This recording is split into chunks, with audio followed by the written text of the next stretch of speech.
De verdad no. ¿Qué? No, Fondo Monetario Internacional. No. No. no, no. Perdón, es que no sabemos de qué. Más o menos, tengo entendido que es como una entidad a nivel internacional donde todos los países participan. Los países pueden realizar préstamos también del Fondo Monetario Internacional, ¿no? Para recursos internos de cada país, para el desarrollo de cada país. Si no me equivoco, es una organización que trata de ¿cómo se llama? Trata de administrar los fondos económicos. Debe ser algo regulado por alguna institución internacional que sea una base o como una red de seguridad en caso de que cualquier país se encuentre muy necesitado. Hola, ¿cómo están? Hoy hablaremos acerca del impacto macroeconómico del financiamiento en Bolivia del Fondo Monetario Internacional en el periodo 2019-2021, donde veremos las condiciones del Fondo Monetario Internacional al momento de endeudar a países que viven una situación económica difícil. ¿Sí? También hablaremos sobre el funcionamiento del Fondo Monetario Internacional y muy aparte de esto hablaremos acerca de la economía boliviana y también conoceremos la opinión pública. Para ello, seguiremos los objetivos específicos siguientes: describir el contexto histórico en el que emerge el Fondo Monetario Internacional. Muy aparte, se determinará y describirá los roles y funciones del Fondo Monetario Internacional. A la par, se determinará las características del Fondo Monetario Internacional como forma de organización institucional. También se analizará el nivel de deuda externa en Bolivia y el acceso a créditos del Fondo Monetario Internacional. Un poco de la historia del FMI, que es el Fondo Monetario Internacional, ¿no? Esto surge en la conferencia de Bretton Woods en Estados Unidos en los años 1944, bajo el auspicio de las Naciones Unidas, en las que los representantes de 44 gobiernos acordaron establecer un marco de cooperación, ¿no?, económica. En los años 30 protegen la caída de las reservas de oro y divisas. Los gobiernos que algunos países limitaron el acceso de sus ciudadanos, ¿no?, a las compras en el exterior. Se devaluaron sus monedas, impulsaron todavía a la restricción sobre la libertad de los ciudadanos de poseer divisas, ¿no? Que este tipo de medidas que han marcado dentro, ¿no?, de lo que se conoce como y bueno, fueron desvalorados para la economía internacional, ¿no? Los acuerdos a los que llegó la conferencia de Bretton Woods no se comprenden bien si no se hace la referencia al sistema que existía anteriormente, especialmente antes de la Primera Guerra Mundial, regido por el principio del patrón de oro, ¿no? La moneda de oro y la plata, por lo general en los estados circularon rápidamente fuera de sus fronteras, ¿no? En el plan de Keynes suponía la creación de una de las organizaciones supranacional con poder sobre todos los países, que resultaba inasumible para Estados Unidos, ¿no?, como lo hubiera sido para Inglaterra en esos siglos, ¿no? Para comprender esto, conviene recordar que la economía americana, después de la guerra, era la más próspera del mundo, con una batanza de pagos excedentarios, ¿no? Este pensamiento es coherente para el Plan Marshall, que fue un programa donde Estados Unidos impulsó para ayudar a los países europeos a recuperar de la destrucción provocada por la Segunda Guerra Mundial. Es así entonces que el FMI refleja su origen con el dominio del dólar, ¿no?, estadounidense en el sistema monetario internacional. Los instrumentos de préstamo del FMI se van perfeccionando continuamente para satisfacer necesidades cambiantes de los países. Es por ello que en los años 30 protegen la caída de las reservas de oro y divisa, ¿no? Los préstamos del FMI tienen, tienen un objetivo muy claro, ¿no?, que dar a los países para que tengan por lo menos un respiro, para que puedan implementar políticas de ajuste de manera ordenada, ¿no? A continuación, identificaremos y explicaremos los roles y las funciones del FMI. El FMI tiene 3 misiones críticas: promover la cooperación monetaria internacional, alentar la expansión del comercio internacional y del crecimiento económico, desalentar políticas que vayan en el perjuicio de la prosperidad. El FMI ocupa de garantizar la estabilidad financiera, facilitar el comercio internacional, promover un empleo elevado y un crecimiento económico sostenible y reducir la pobreza en el mundo entero. Los 190 gobiernos adheridos al organismo económico suelen pedir un préstamo cuando se encuentran en una situación crítica y no hay ninguna otra institución para solucionar los problemas coyunturales o estructurales que presenta su balanza de pagos. El FMI ha sido duramente criticado por imponer excesivas condiciones cuando rescata financieramente a un país. Sin embargo, aún así, la mayoría de los estados quieren ser parte del Fondo Monetario Internacional. Cuando un país obtiene un crédito, el gobierno se compromete a ajustar la política económica para superar los problemas que le llevaron a solicitar asistencia financiera y a la comunidad internacional. Las condiciones de estos préstamos también sirven para garantizar que el país será capaz de reembolsar los recursos al FMI. Sus funciones. Las funciones del Fondo Monetario Internacional son políticas restrictivas e impopulares. Los países que tienen que arreglar sus asuntos para recibir el dinero del fondo, reducir la inflación, ajustar los desequilibrios a una moneda sobrevaluada. Otra de las funciones del FMI es garantizar la estabilidad del sistema monetario internacional, es decir, el sistema de pagos internacionales y tipo de cambio que permite a los países y a sus ciudadanos efectuar transacciones entre sí. Cumple dicha finalidad realizando el seguimiento de la economía mundial y las economías de los países miembros, concediendo préstamos a los países que enfrentan problemas de balanza de pagos. Descripción del FMI. El FMI es un organismo de sistemas de las Naciones Unidas. Esta se estableció en 1945 con una sede en Washington.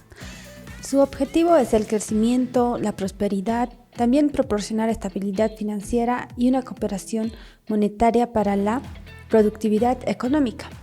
También es un sistema de pagos internacionales de tipo cambiante de las monedas nacionales. El mandato primordial del FMI es la evaluación de la situación económica internacional y consiente un crédito a países que sufren crisis.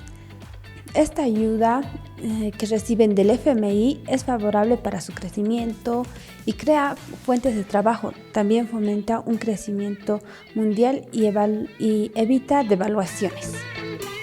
Los órganos del fondo son actualmente la Junta de Gobernadores, el Directorio Ejecutivo y el Director Gerente. Políticas de acción. Cuenta con un gobernador y subgobernador por cada país miembro. También es supervisada por los mismos, los cuales se reúnen anualmente juntamente con el Banco Mundial. En las políticas de acción resaltamos a Estados Unidos por contar con una economía desarrollada en servicios, con un sector terciario que representa el 80% del PIB y el sector industrial que representa el 19% del PIB, y con el sector de agrícola aportada solamente con el 0,9%, por lo cual se destacan las fuertes divergentes tasas de crecimiento económico de Estados Unidos. Cuotas de acción. El FMI es una institución basada en cuotas. Las cuotas son componentes fundamentales en la estructura financiera del gobierno de FMI. La cuota de cada país miembro refleja en términos generales su posición económica relativa en la economía mundial. Las cuotas se denominan en derechos especiales de giro, que es la unidad de cuenta del FMI.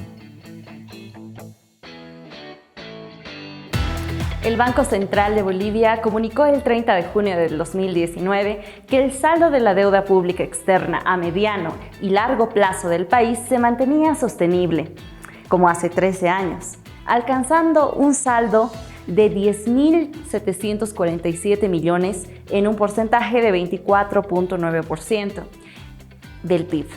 En el informe se menciona que estos límites están muy por debajo de los límites fijados por la CAN.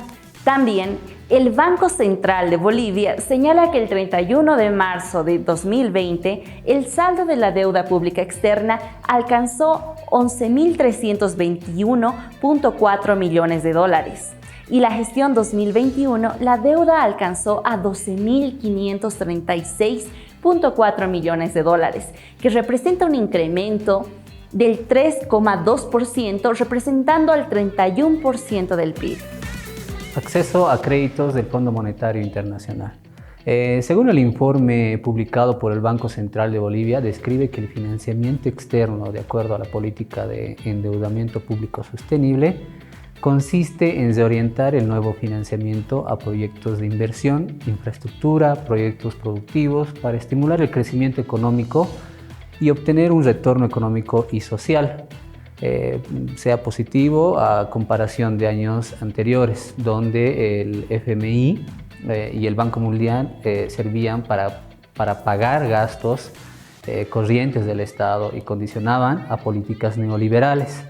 Sin embargo, un informe publicado por la Fundación Jubileo, un análisis del presupuesto general del Estado del 2022, señala que la deuda total de Bolivia externa más que interna se ha disparado en 2020 y 2021 a razón de créditos de emergencia y liquidez principalmente del Banco Central superando los 26 millones de dólares, dando como resultado que cada habitante boliviano tiene como pasivo 2.200 dólares.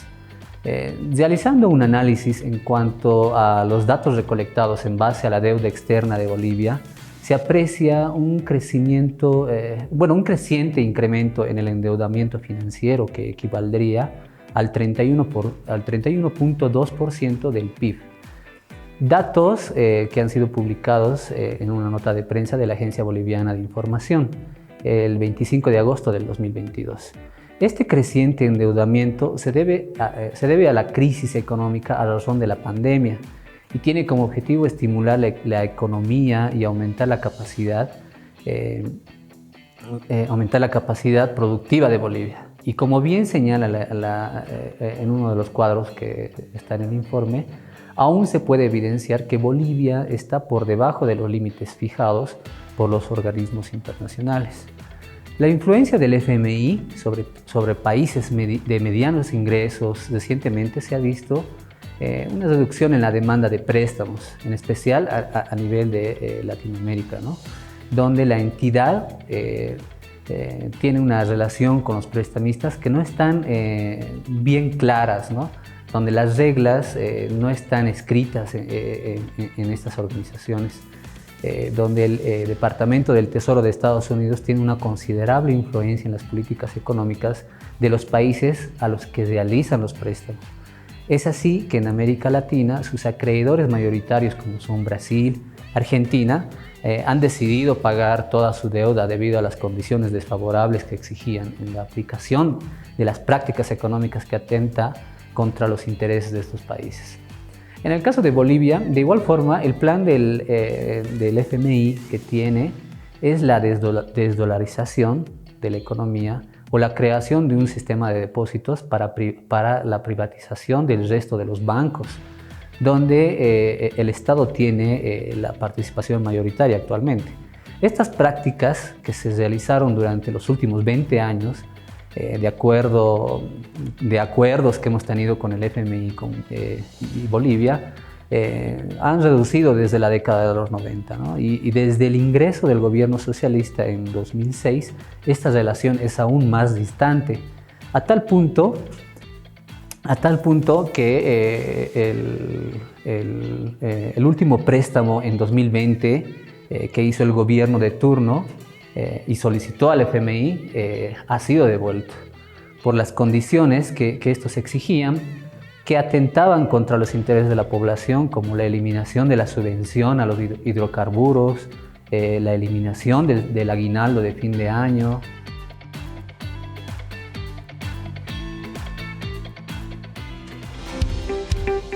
Es que cada país lleve a cabo su política de la forma soberana y no por imposición, y esa es la virtud que tiene nuestro modelo, que no está atado a ningún tipo de obligación con el fondo. De esta manera, el ministro de Economía, Marcelo Montenegro, aseguró que Bolivia no tiene la necesidad de recurrir a las recomendaciones del Fondo Monetario Internacional, dado que el modelo económico social comunitario productivo ha mostrado resultados en beneficio de la población, además de generar el interés de otros países por los indicadores que está logrando. Nosotros ya no nos sujetamos a las directrices que sugiere el Fondo Monetario Internacional. Conozcamos las 10 recomendaciones que realizó el FMI a Bolivia, las que van en contra al modelo económico social comunitario productivo que se implementó en Bolivia a partir del 2006. Mantener la reducción de la pobreza, ajuste fiscal significativo, reducción de gastos, más impuestos, menos subvención, independencia del Banco Central de Bolivia, tipo de cambio flexible, mejorar la rentabilidad de los aportes a las AFPs, reducir el contrabando y la informalidad, impulsar las inversiones. Nosotros consideramos que ese tipo de recomendaciones no las vamos a aceptar porque somos un país soberano, tenemos una política económica soberana desde el año 2006. De acuerdo al presidente de la Comisión de Política Económica, Omar Yujra, las recomendaciones del organismo se tratan de recomendaciones de los años 70, tratándose de una vieja receta que ha mostrado que en su mayoría no funcionan y menos en el territorio nacional. No nos equivocamos porque el mismo fondo reconoce que hemos disminuido la pobreza en su informe, reconoce que hemos disminuido la desigualdad, que hemos bajado la inflación y también el mismo déficit. Es importante recordar que los países que en su momento han seguido las recomendaciones del FMI, como Ecuador y Argentina, han obtenido resultados nefastos para su economía, estando lejos de mejorar sus indicadores. Recordemos que entre el periodo 1985 hasta el 2005 se han implementado esas medidas y que no ha dado resultados positivos al país. Por el contrario, la pobreza estaba por encima del 60%, no había crecimiento, la tasa de desempleo estaba por encima del 8%. Sobre la subvención, se señaló que es contradictorio que el Fondo Monetario pida a Bolivia reducir subvenciones, cuando precisamente Pierre Olivier Goriach, economista jefe del FMI, aconseja en esta gestión adoptar subvenciones siempre que vayan a parar a las personas con pocos recursos en los países.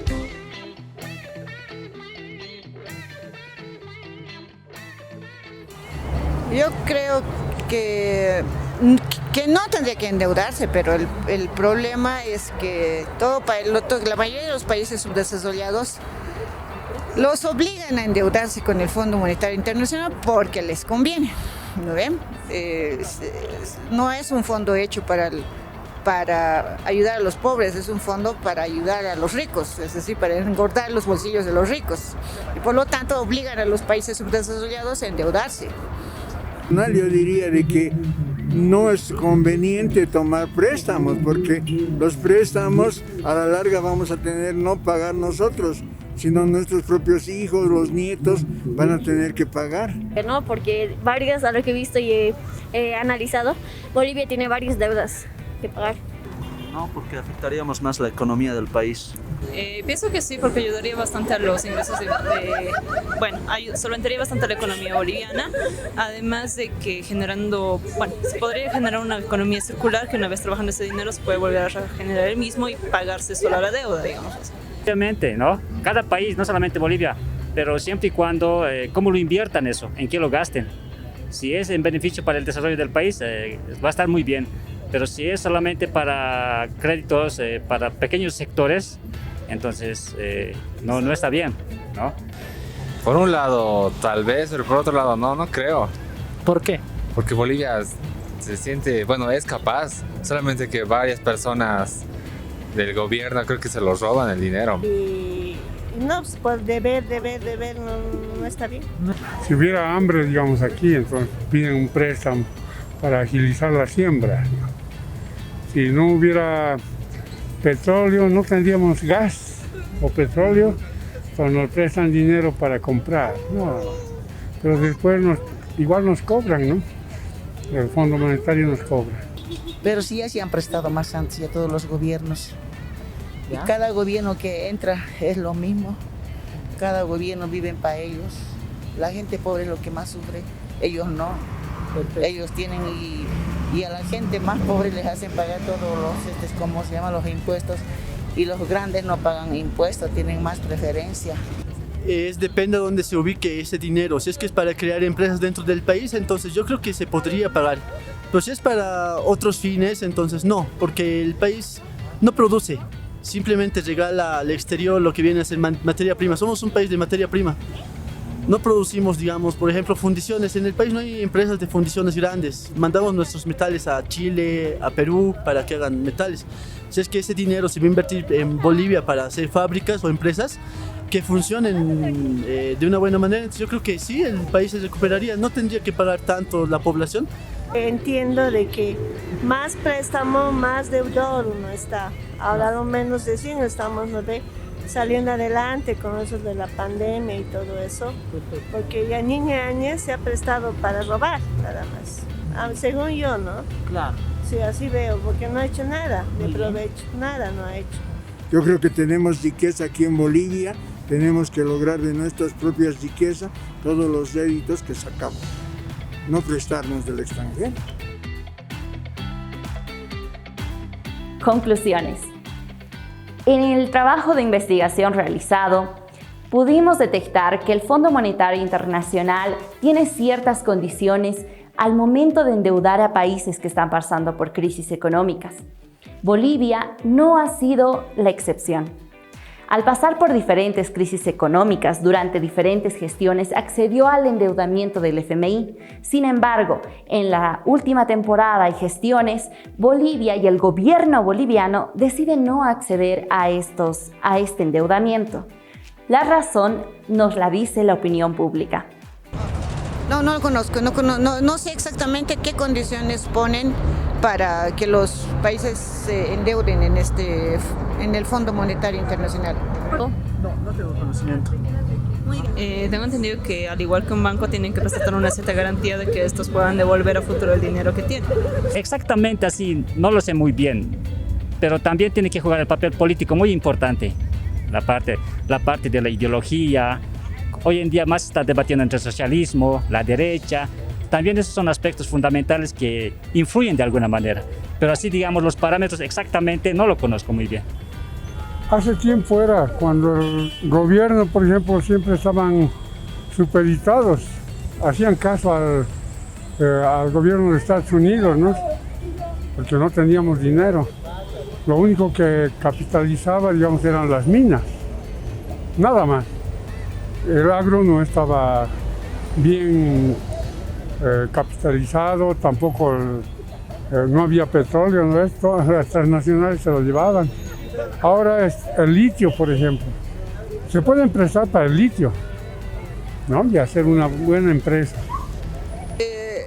Yo creo que son por las susceptibilidades, como te digo, de los intereses y después de la deuda que se jala por años, ¿no? Porque no son pues unos dolarcitos que se van a prestar, son millones de dólares y esa deuda se jala y se jala por generaciones, ese es el problema.